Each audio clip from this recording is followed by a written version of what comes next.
Hello students, welcome to my channel learn with me. आज की इस वीडियो में हम डिटरमिनेंट्स के बारे में डिस्कस करेंगे। ये क्या होता है? बेसिकली डिटरमिनेंट्स भी एक मैट्रिक्स का ही एक हिस्सा है, बट मैट्रिसेस में क्या होता था, उसमें कई तरह के ऑर्डर्स होते थे, 2/3, 3/2, यानी कि बहुत सारे ऑर्डर हुआ करते थे। लेकिन हमारे डिटरमिनेंट में सिर्फ स्क्वायर मैट्रिसेस जो होंगी जिनका ऑर्डर 2/2 या 3/3, कहने का मतलब ये है m=n।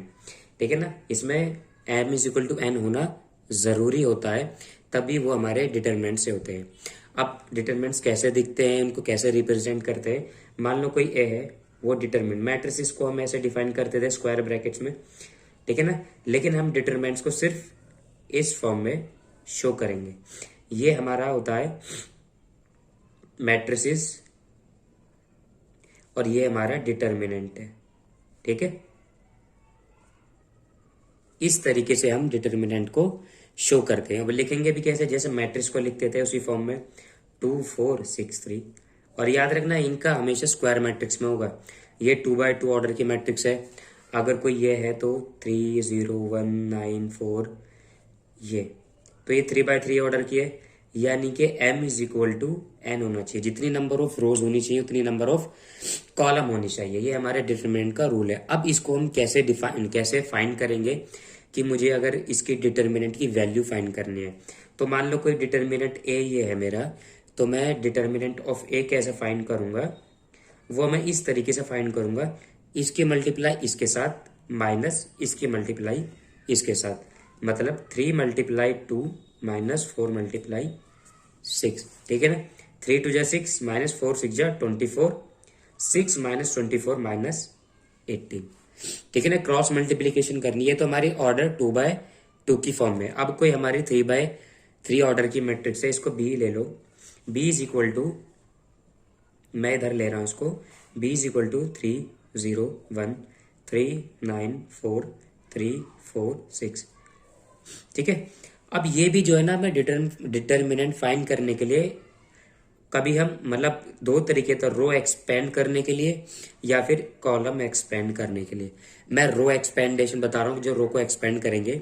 सबसे पहले करने का, रो को इस पे पहले प्लस लिख दो, फिर माइनस, फिर प्लस का साइन बना दो। यहाँ पर ऐसा लिखो मत, ऐसी अपने समझने के लिए कर लो। तो रो 1 की हमारी ये लाइन छोड़ दो और ये लाइन छोड़ दो, ठीक है ना। 3 हमारा इधर है, यानी कि पहला एलिमेंट तो लेना है हमने। 3 इधर है, बचे क्या एलिमेंट है मेरे? 9 4 6, तो 6 9 जा 54 -4 4 जा 16, ठीक है ना। ये हो गया हमारा।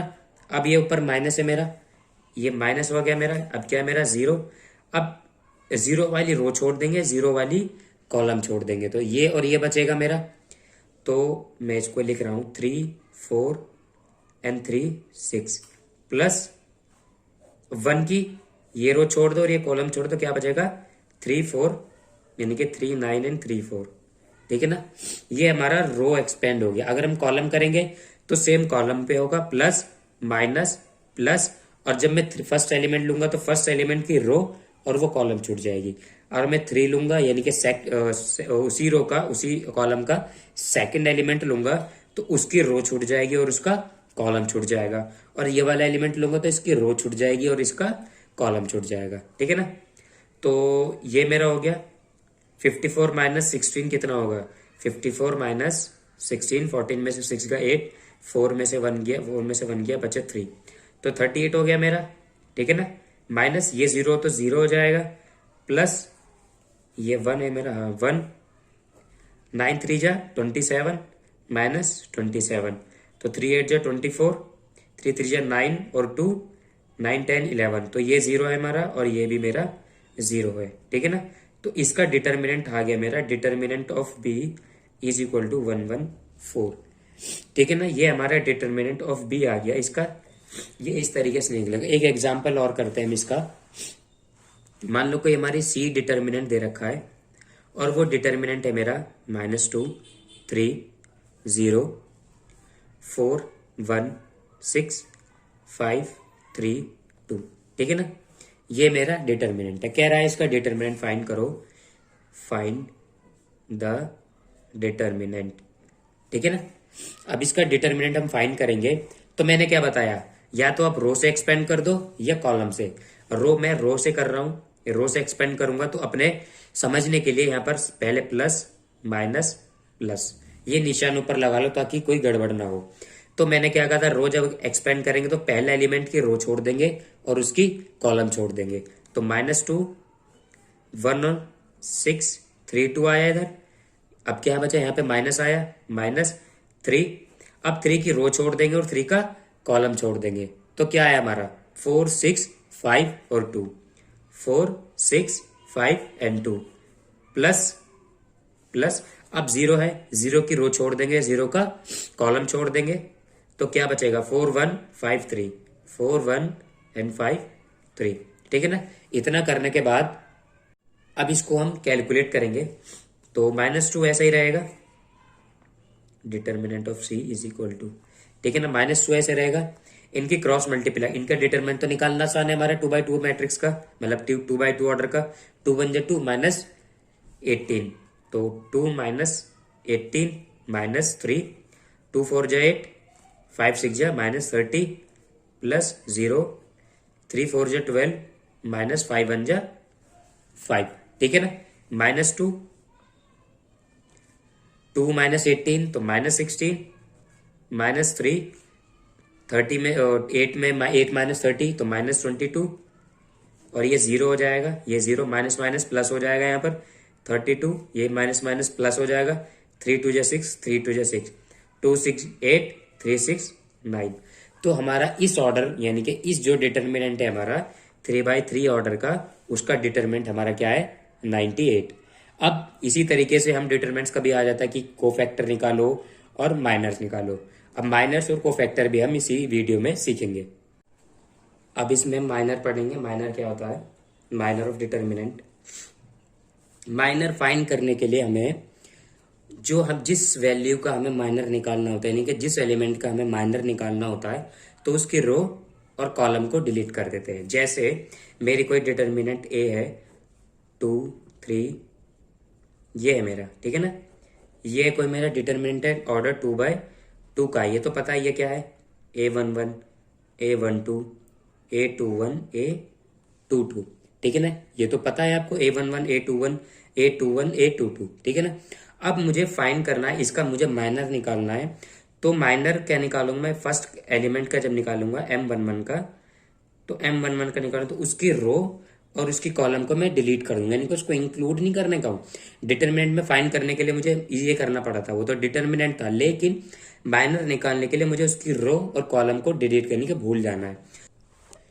तो हमारी कोई ये मैट्रिक्स बी है हमारी, ठीक है ना, बी मैट्रिक्स है, और 1 3 3 4 1 2 3 5 6, ठीक है ना। ये कोई मेरी मैट्रिक्स है, सॉरी डिटर्मिनेंट है। तो उसका मुझे क्या फाइंड करना, माइनर, फाइंड द माइनर, ठीक है ना। अब मुझे इसका फाइंड माइनर करना है। तो माइनर क्या है, ये पहला एलिमेंट क्या है, A11, तो M11 हो जाएगा। M बोले तो M11, तो उसकी क्या बोलते, उसकी रो और उसकी कॉलम डिलीट करने पर मेरी ये बची, यानी कि ये बचा 6 माइनस, मतलब 6 1 जा 6 माइनस 5 2 जा 10, ठीक है ना। ये 3/3 ऑर्डर पे है, यहाँ तो 2/2 ऑर्डर पीछे था, तो उसमें तो ये 4 एलिमेंट थे इसमें, लेकिन एलिमेंट तो इसमें हम डिटरमिनेंट फाइंड करने के लिए इसकी मल्टीप्लाई भी क्या करते थे, यानी कि जिस एलिमेंट का हम निकाल रहे हैं तो उसकी हमें उससे मल्टीप्लाई भी करनी पड़ती थी, लेकिन हमें कोफैक्टर फाइंड कर माइनर फाइंड करने के लिए हमने उसकी जरूरत नहीं है। तो हमारा M11 ये हो गया। तो M12 क्या हो जाएगा मेरा, उसकी रो और कॉलम डिलीट होने पर क्या बचा मेरा, 6 4 जा 24 माइनस 3 2 जा 6, ठीक है ना। तो मेरा आंसर क्या आएगा, मेरा आएगा मेरा 18। अब यहाँ पे एक बात की समझ में आती है, अब मैं इन दोनों को यानी कि I और J को प्लस करूंगा तो क्या आएगा मेरा 2 आएगा, जो कि इवन है। 1 और 2 को मैं प्लस करूंगा तो क्या आएगा 3, जो कि ऑड है। ये बात याद रखना, जब भी इवन और ऑड का आता है, इवन में तो हम प्लस लगाएंगे, यानी कि प्लस, ये -4 तो इसका आएगा प्लस, तो आंसर ही -4 आएगा। और जब भी ऑड आएगा तो उसमें हम क्या लगाएंगे, माइनस, ठीक है ना। ये बात हमेशा याद रखना। ठीक है ना।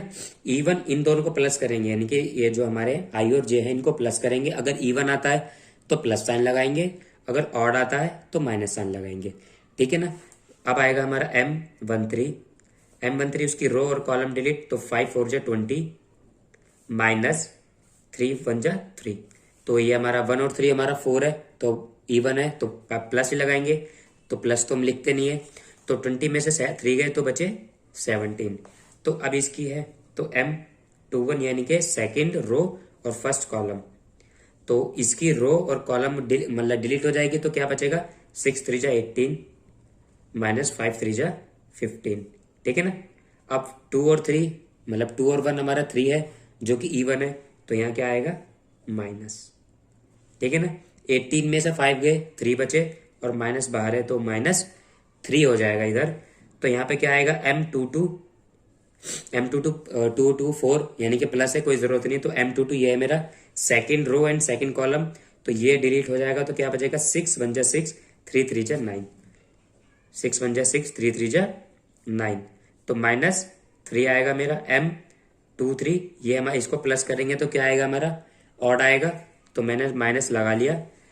अब इसका मेरे को ये है ना मेरा M23 यानी कि second row and third column, इसकी रो एंड कॉलम डिलीट हो जाएगी, तो क्या बचेगा 1 3 और 3 5 5 1 जा 5 3 3 जा 9, तो 5 माइनस 9, तो आंसर आ गया हमारा -5 माइनस माइनस प्लस यानी कि +4, ठीक है ना, +4 आ गया मेरा। अब ये वाला M थर्ड रो एंड